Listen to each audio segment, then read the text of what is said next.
Welcome back.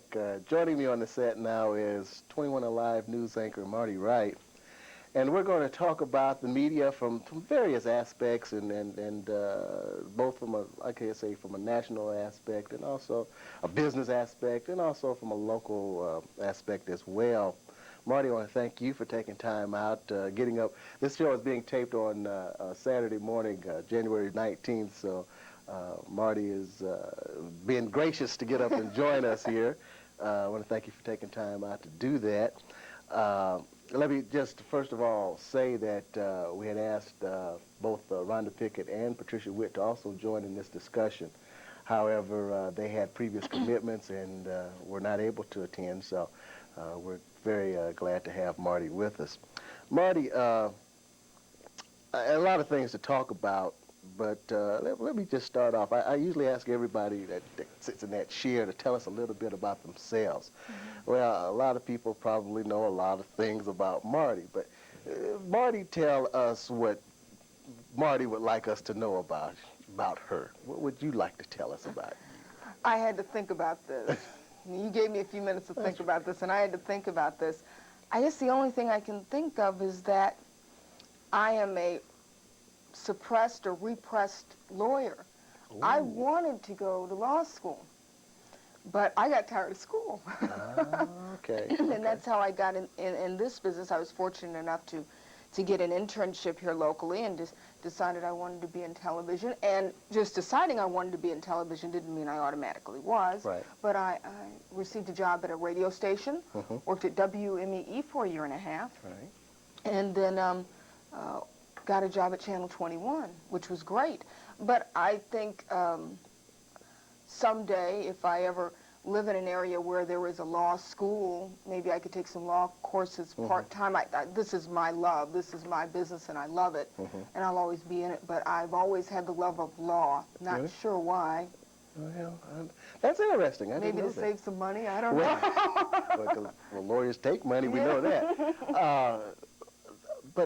Okay. So, now what did you study in school, though? Political science, which I guess is something that an attorney or would-be attorney would study. But what happened was, simply, I knew that I had to go to school for 4 years.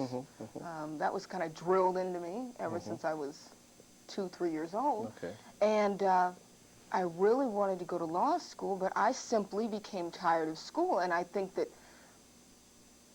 don't think there's anything wrong with that. Right. I mean, I think that better that you are aware of that and don't waste your own or your parents' money, you know, and just take a breather. Some people, I envy those people that can go to school part-time, you know, work and go to school. Yeah. I have to be realistic enough to believe that I probably couldn't have done it. Okay. I either would have had to quit my job or quit school, so as not to take the chance, I just went to school, you know, the first 4 years and just got off into this other thing. Broadcasting, okay. Yeah. The thing I think that too that we probably need to add to that is the fact that you are the news anchor on 21 Alive, and getting to that position, you didn't just walk into 21 and get there, okay? Thank you, Steve. No, I'm serious, and I think, you know, the idea that sometimes people think, well, okay, she went to school, but she just got into broadcasting, and now she's the anchor. Talk a little bit about the effort and work that it took to even get to the position you're in today. Well, you know that I didn't just walk in there. And a lot of people that watch 21, you know, and that have been faithful viewers over the years, you know I didn't just walk in there. But for, you know, teenagers, children who see me or aspire to do what I do, I think you're right. It is important for them to know that I didn't just walk in and say, hey, give me a job. Right, right. I have been at 21 for over 9 years now, which is hard for me to say. That's hard. That's hard. I've forgotten about it. Yeah. And I started as a general assignment reporter, doing anything and everything. At a time when our staff wasn't as large, and which was probably good. I learned not only the ropes, I learned by doing everything. Okay. So that's probably good, and hopefully that will follow me. I started there in 1981 as a general assignment reporter. I believe 6 months later, I was fortunate enough to anchor Sundays Okay. with Dean Pantazzi. Okay. Because they wanted to expand the weekend newscasts, and I guess about a year later, probably a year later, they expanded both the Saturday and Sunday newscasts to a half hour. Okay. And so Okay. I was named the weekend anchor. And during that time, what was nice about that was anchoring on weekends, I was able to report 3 days out of the week. Okay. And I reported for the first again, the first year general assignment, but then after that, education. I did about 5 years of educational Okay. reporting. Right. Right. Funny story behind that, I'll never forget this. I was telling my boss at the time, you know, I need some sort of direction. Can you put me on a beat? Can you afford to put any of us on on a certain beat so I can concentrate my efforts there, because I feel like I'm kind of, hanging out, doing everything. Everything. Okay. And he said, sure, Marty. He said, there's one thing we haven't really developed, and that's education. He said, education affects a lot of people, whether you're in school or you have children in school. He said, why don't you develop that? He said, now, it's going to be kind of boring, but, why don't you develop that? I bet you it was either a day or a week later when the headlines read, Fort Wayne Community Schools charged with racial bias. And I said, well, I guess I don't have to develop anything, do right. I? They did it for me. So I spent 5 years learning a lot about that. Okay. And now I'm the medical reporter. But anyway, getting back to the story, I was a weekend anchor for 5 years. And then they decided to make a change, and I was fortunate enough to be named weekday anchor. They very well could have recruited from outside the station. Right. I don't doubt they probably advertised the job. Okay. I'm sure they did. But they felt like I could do the job that they wanted, and maybe because I've been there for so long and people knew me, maybe they felt like people could relate. I hate to regress, but let me tell you how interesting this was for me. I never thought I would be a reporter in this city. Okay. Then when Is that after you started, you mean, or you mean? Well, when I was beginning. Okay. Okay. Okay. Then when I became a reporter, I said, well, they'll never make me an anchor. Okay. And then when I became a weekend anchor, I said, well, they'll never make me weekday anchor. Was there any time that you thought about just getting out of that, getting out of the whole business and going on to law school or whatever? Oh, every week. Okay. Yes, there have been times. Yeah. But I'm still there. You stuck with it. Yeah. I think you said it before. It's in your blood. You love it, and so you don't. It's hard to walk away from it. It is hard to walk away. It really is. Yeah. Let's talk a little bit now. Again, you have progressed, and you are a recognizable face out there. People know Marty. How do you feel about that? Do you get tired of that? Does it bug you that maybe you can't go to the grocery store or whatever and not be recognized? It doesn't bug me, because I feel like if not for those people who stop me or who stop any of us, we wouldn't be where we are. Okay. So they know us. That's what I always try to remember about phone calls, negative phone calls that we get at the station, that, well, at least they're watching. Right. They're paying attention. Yeah, they're paying attention. Right. No, the only thing that bothers me about it is me, in that if I go somewhere, I'm in a bad mood, and somebody comes up to me and is being nice, not trying, but is being nice, I have to get out of my bad mood. And I feel like I deserve a bad mood just like everybody else. Yeah, that's the thing. I think in this arena, you have to question, what do you owe people, and people expect you to be you, the you that they see on TV. They expect me to be the me that they see on TV. And you're right, sometimes we don't want to be those people. We just have other things going on. But I think maybe we do owe it to that public to be what they want us to be at that particular moment in time, as long as it's not putting us too much out of the way. Well, they are the reason we are who we are. Yeah.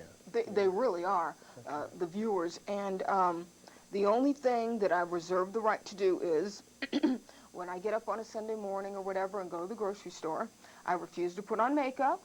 I wouldn't have on makeup now if I weren't here. Okay. I'd be in my jeans and my sweatshirt.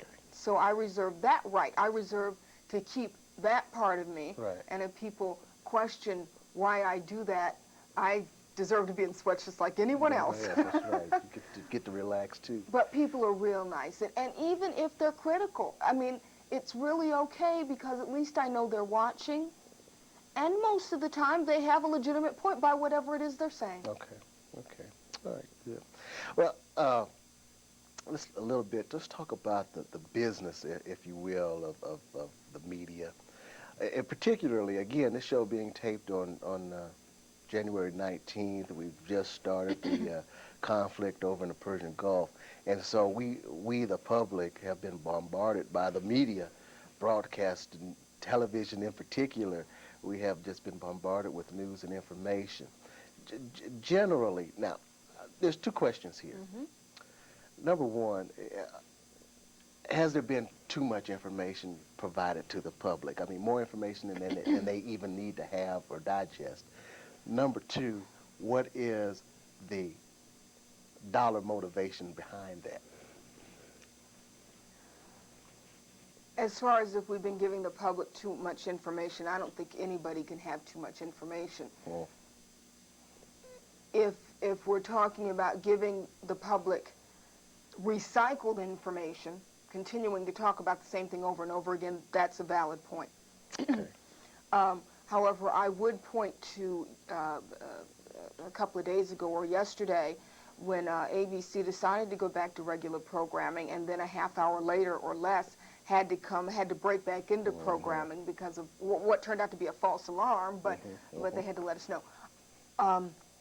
You're asking a journalist whether people are getting too much information. I don't think we can ever have enough information. Okay. I can't get enough of this stuff personally because I think, as it is for anyone who isn't familiar with the Middle East, as I just was on a very surface, on the surface, I knew basically what was going on. Now I really understand. Well, I'm not going to say understand. A better understanding. Yeah, it's a better understanding of what's going on over there. I don't think we're getting too much information. And there was something interesting said just this morning by the Chief of Staff of the Marines when a reporter asked him, is the media hurting the conflict? Okay. Are we talking too much? And he basically said it was a wash. He said it was because, there's some information that they're getting from the media that they wouldn't have known otherwise. Okay. Maybe there are a few things that they may not want us to say, but basically it's a wash, which is good for me to know. Personally, I was wondering if all this coverage would be to the detriment of security, of national security. But apparently at this point it isn't, and that's good. Okay. That's good. So I think this is really interesting. I think this is history in the making, and and for me personally, who was very young, during grade school age, during the Vietnam conflict, and watching Walter Cronkite on the air and watching the war, it was like war was an everyday thing that was on the evening news. I never really had an understanding, nor did I have a feeling of what was actually happening. People were dying. Yes. Right. Understood. Understood. So. Okay. And again, the other part of that question was then, where does the money factor come in? Because they indeed did go back to regular programming. But I'll give you a minute to think about that. And we'll come back. We'll be back right after this.